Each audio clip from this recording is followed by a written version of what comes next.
Hey guys, how are you? I haven't done a video for a while because I've been going through my own thing, my own subjective journey of this focalized point of attention, which they call Adam. This conceptualized ideological framework in which is superimposed over an intuitively perceived sensory corporeal body, which they call Adam, which is me, which is you too. It's the whole being of everything. So yeah, I've been going through my own thing, my own subjective journey, this fractalized expression of what this whole being is, which is me expressing itself as through an apertoire of what God is. I've been through a lot of secretion, a secretion process, and then therefore excreted, and then through the excretion a transmutational process occurs, and then it's reflected back in and of you as a reverberated, more purified reverberation of a reflected reality, for you to then see more of a transparent mirror. So the windscreen wipers scraping away the layers, the thick smog of the 2D imprints that are gradually inculcated neurally into your mind. So let's get into it.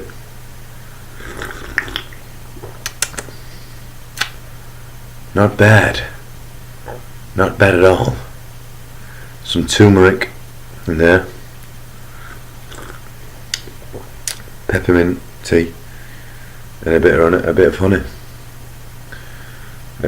Quite a medicinal cup there, medicinal purposes to that drink. Especially the turmeric. The turmeric, once you break it down molecularly, it's in its crystalline form. Everything has medicinal properties. It's a sacred geometrical construct of this octave wavelength plane. It's just an experience.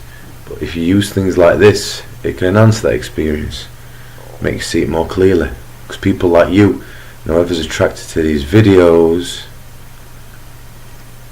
are here to bear the light and to propagate the light, because this realm needs work. So that's why these little things are able to do these, have a better effect on you, on your whole being. Sorry about the camera, it's a bit unsteady. Not many people watch these anyway, but I'm still going strong because I don't care. Because if I did care, if I cared about it, it would occlude the process. But anyways, I don't want to get on multi-tangents here. I have a proclivity to do that. But the turmeric, when it's crystallized, it helps decalcify the pineal gland, basically. Anyways, the topic of this video, this is not 4-minute introduction. Doing great. I'm a little rusty. I haven't done videos for a while, so I did habitualize and acclimate to a certain way of doing them, but I haven't done it for a while, so I'm waffling. But it's all relative to the soul, and there is no time. The Akashic records are all an aggregation of this present, all-pervasive moment that's permeating infinitely now, in the now. So there is no time. So if I'm waffling, it doesn't matter if it's relative to source energy and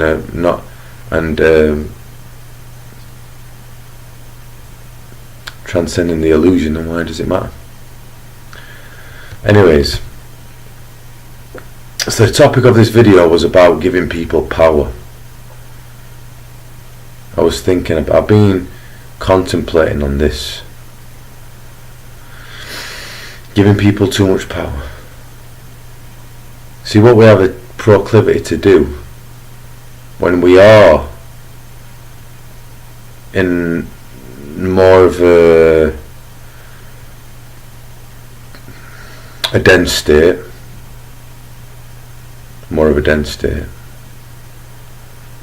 of earthly matters, materialism, because it's dualistic, right? What's implicit in it is a state of dualism. It's binary, right? And because that's not been appeased yet within itself, converged, come together, and sorry about the picking of the nose, it was an itch. See, that moment was uncensored, organic, and just of itself. It is the being. You are the being. The doing is the being. Doing this, I'm not modifying myself and glamorizing it for camera. So that's another tip, life tip. You will only induce a state of anxiety trying to through modification. Anyways, back to the topic.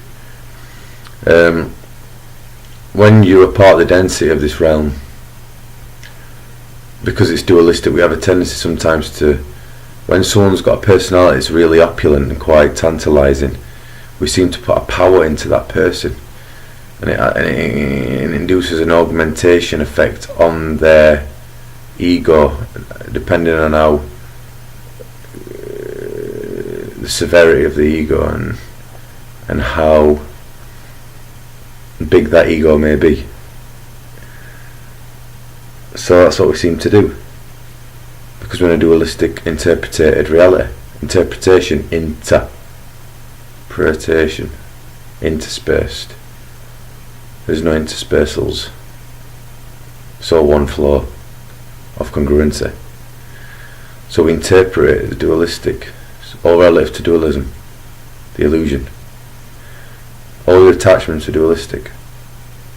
All your attachments are from dualism. All you got to do is reconciliate with your soul, with other souls, and realise that it was one flow. So yeah,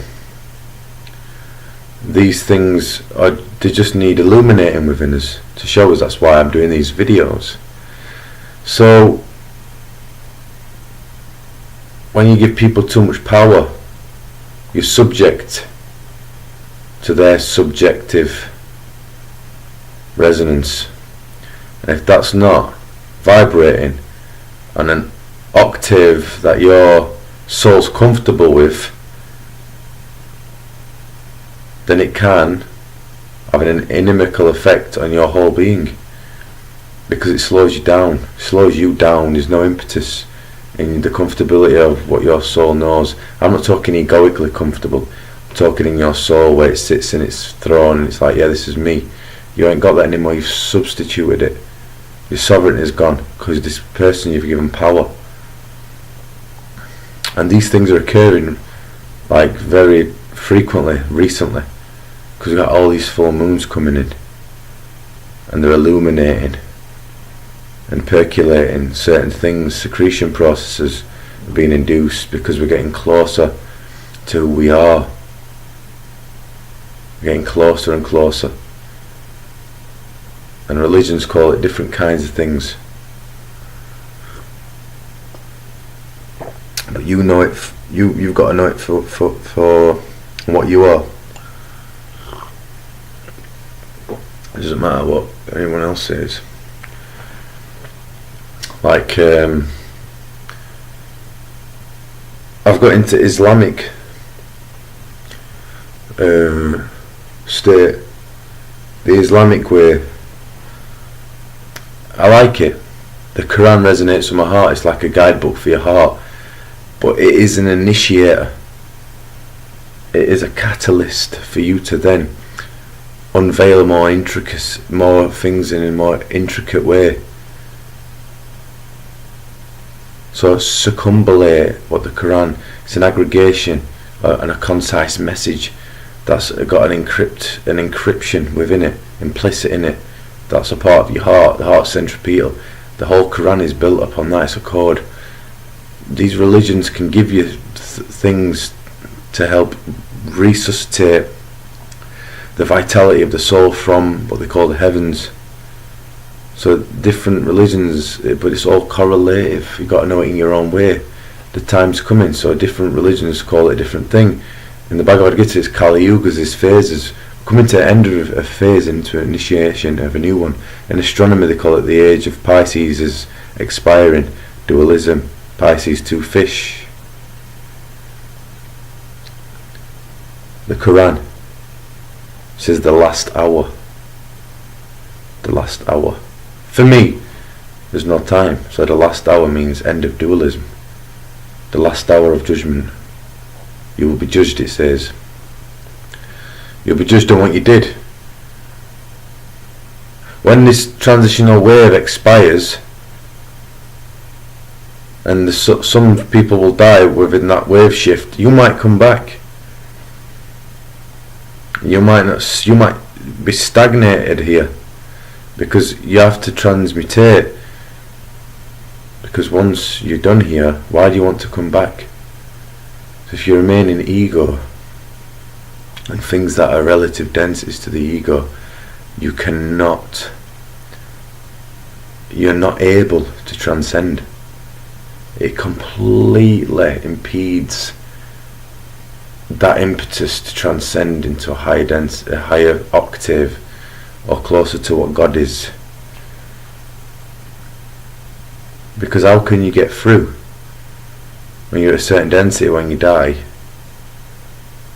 all your soul knows is that certain frequency resonance, so it can only revert back to what it practiced while you was here.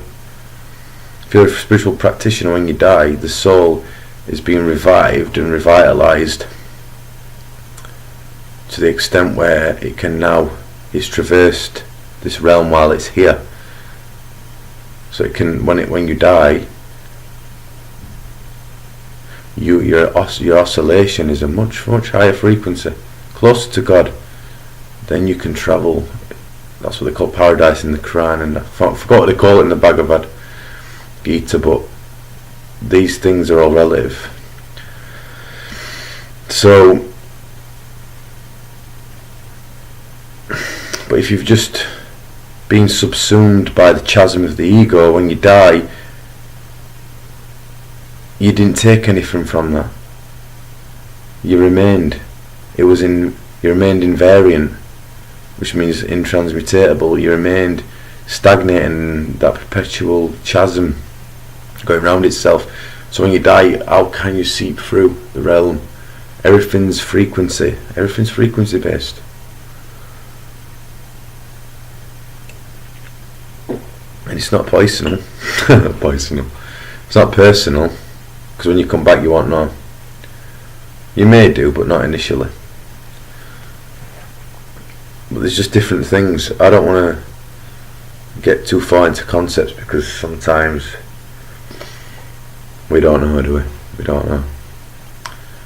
But giving people your power is another thing. And the topic of this video is mainly on that. Giving your power away.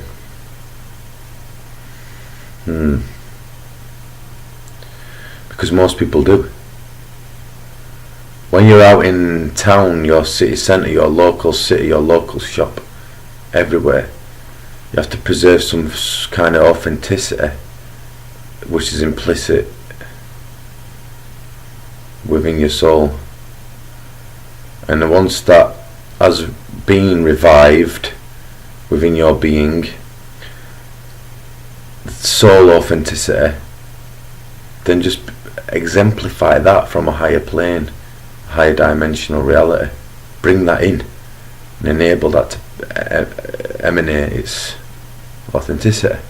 Permeate it. It will permeate, and it will bring people into that resonance, and you will see them change, because it's mirroring itself. And you'll see them the energy become lighter, because light inundates anything dark. If there's a little bit of light and you just reactivate that within somebody, and in their soul, being in their presence, it completely inundates anything bad. It has a sobering effect. You become sober. So I just want to keep this one short, and I'm going to keep it rolling. I'm going to try and do more videos frequently. If an idea percolates, boom, I will get it out on video, propagate this knowledge. Thank you, guys. This is Capricorn King here, coming to you with the knowledge, and I hope that you take this and it's a symbol for you and your soul. We're all just a conglomeration of the same source expressing itself through each focal point, reflecting more of itself through itself in a dualistic plane, which is the illusion. Remember that. Look in the eyes when you're talking to people, see the soul. I'll do a video on about how not to react and to respond with the autonomy of something higher other than what you are, what you think you are. That will be another video. I'm out, guys. Have a good one. Thank you.